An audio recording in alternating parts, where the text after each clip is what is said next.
Oke, di video ini kita akan membahas tentang legalitas usaha ekspor. Jadi kalau mau ekspor itu legalitas usahanya harus berbentuk badan hukum.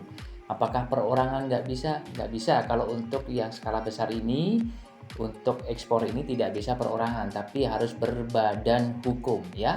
Apakah badan hukum itu untuk ekspor ini? Yang pertama bisa dalam bentuk CV.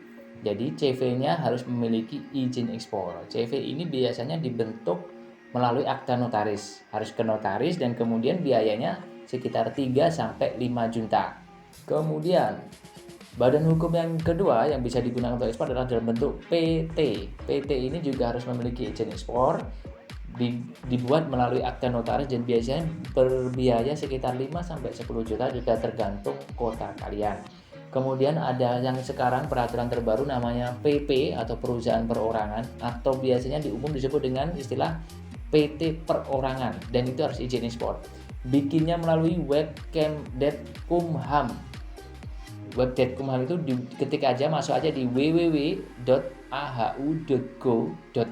Masuk di situ aja ya. Daftarnya di situ, kemudian bayarnya berapa kalau untuk PT perseorangan? Murah, cuma 50.000 doang. Jadi kalau ada jasa yang menawarkan kalian untuk buat PT perorangan sebesar 1,5 juta, 3 juta lebih, forbidden, bikin sendiri aja ya, nggak usah pakai yang lain. Kemudian saran aku untuk eksportir pemula yang masih awal, kemudian bukan modalnya terbatas ya, mungkin bisa dialihkan ke yang lain untuk meminimalisir budget, maka gunakan PP ini, perusahaan perorangan atau PT perorangan untuk ekspornya, atau menggunakan undername. Undername itu adalah kita meminjam PT orang lain yang sudah memiliki ekspor, dan itu bisa Anda hubungi lewat forwarder, minta untuk di sekalian jasa undername-nya, itu bisa.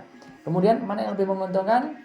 Kalau saya pribadi, saya lebih ke untuk yang awal ya, bukan tentu setelah terusnya pakai PT perorangan dulu, cukup 50.000 saja, karena badan hukum PT ini nanti berhubungan dengan transfer rekening dari si buyer gitu loh. Jadi buyer itu kalau transfer rekening ke rekening perusahaan kita itu aman karena kita sendiri yang memegang gitu loh. Tapi kalau misalkan pakai undername dan ternyata undername-nya tidak amanah, ya resiko nanti takutnya Anda bisa pikir sendiri ya.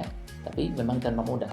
Tapi kalau saya pribadi untuk awal eksportir pemula pakai PT perorangan. Kalau sudah nanti memang ada batasnya sih, kurang lebih sekitar 5 miliar setahun untuk omsetnya untuk PT perorangan.